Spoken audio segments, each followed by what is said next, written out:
Et j'ai des news pour ceux d'entre vous qui pensent que les 4x4 sont l'œuvre de Satan. Eh bien, on en a trouvé un qui l'est vraiment. Mais pour commencer, on va retrouver Tim dans ce qui est probablement le 4x4 de production le plus rapide sur la planète. Voici le Subaru Forester X10. Il a peut-être le corps d'un 4x4 assez classique, mais bon sang, il a le cœur d'un avion de chasse.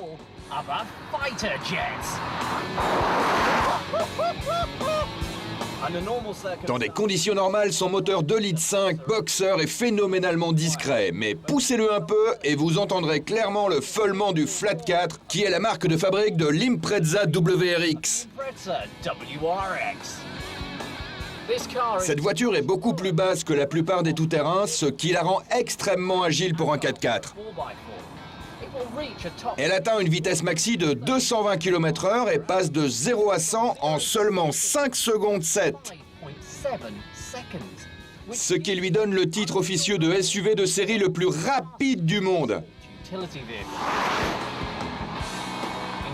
En termes de concurrence, il n'y a pas grand-chose. Elle est tout simplement trop bon marché et trop rapide. Sa plus proche rivale serait probablement la BMW X3 3 litres, mais elle est nettement plus chère. Et en plus, malgré ses capacités en tout-terrain et ses excellentes qualités sur route, la consommation est d'à peine 9 litres au 100, ce qui a permis à la marque de la surnommer le meilleur SUV du marché.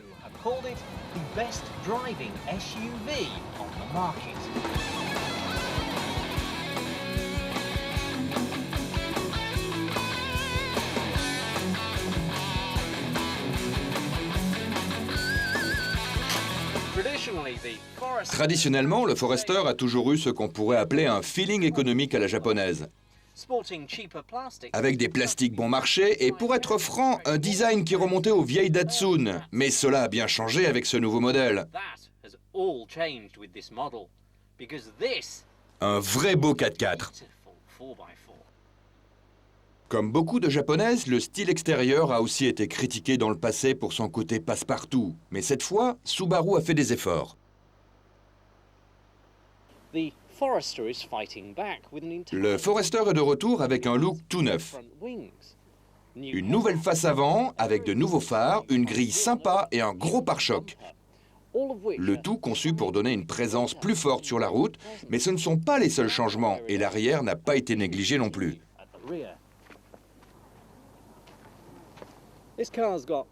Les nouvelles roues sont plus larges et le nouvel arrière a été conçu pour rendre le Forester un peu plus imposant et plus haut, à l'image des SUV conventionnels. Mais dans le plus pur style Subaru, les qualités dynamiques restent plus importantes que l'esthétique seule. Et vous ne trouverez donc jamais une grosse roue de secours à l'arrière d'un Forester. Elle créerait un poids suspendu gênant pour son équilibre. La liste des modifications est impressionnante et il y a aussi quelques nouveautés du côté de l'équipement. Un exemple, Subaru nous a dit que désormais tous ses modèles bénéficiaient de rétroviseurs rétractables électriquement.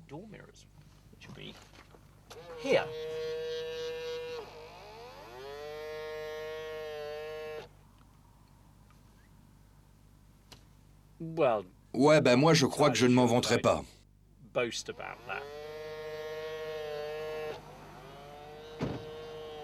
Le problème, c'est que ça fait ça à chaque fois que vous démarrez, et c'est vraiment une galère. Mais bon, pas de raison de penser que ce soit un problème sur tous les Forester. Peut-être que celle-là a juste tenté de se battre avec un camion qui passait.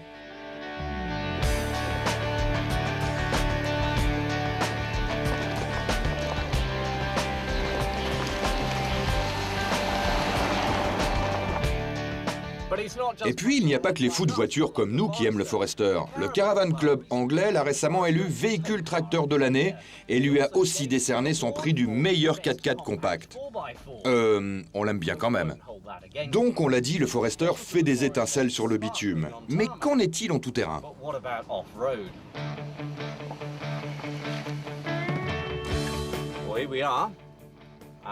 Nous voici donc sur notre terrain d'essai. Pas le même évidemment que celui qu'on utilise pour les vrais 4x4. Je crois que j'en aurai pas le courage. Alors, allons voir comment le Forester s'en sort avec quelques dénivelés et un peu de boue. L'adhérence est raisonnable, mais il n'y a pas de boîte courte. Il faut faire avec ce qu'on a. Et ce qu'on a avec le Forester, c'est une vraie voiture conçue pour la route. Alors tracter de lourdes charges ou jouer dans la boue, c'est quand même un vrai challenge.